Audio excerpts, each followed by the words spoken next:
Trying to build a retro gaming system and stuck between RetroPie and Batocera? Let me help you pick the right platform. Today we are comparing two popular retro gaming operating systems that turn small computers into emulation powerhouses. Both RetroPie and Batocera run on Raspberry Pi devices and other small computers.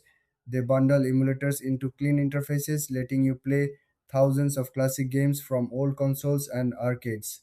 RetroPie is the veteran option built on Raspberry Pi OS with emulation station front end. It supports a massive range of systems from Atari to PlayStation.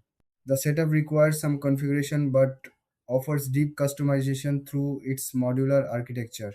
Batocera is a newer alternative designed to work out of the box with minimal tinkering. It boots directly into the gaming interface without needing Linux knowledge.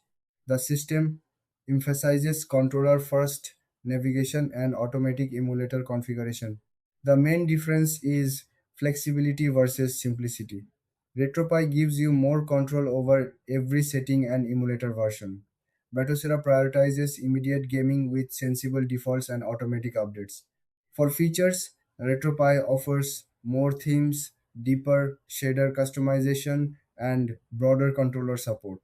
Batocera provides integrated scraping for game artwork, better built-in audio handling, and smoother video playback. Both handle save states and rewind functions well. Pricing is free for both systems. You download the images and flash them to SD cards. The only cost is your hardware, like the Raspberry Pi, controllers, and storage. So, which should you choose? If you enjoy tinkering and want maximum customization, RetroPie rewards your effort. If you want instant gaming without technical headaches, Batocera gets you playing faster. Thanks for watching. Subscribe for more retro gaming content. See you next time.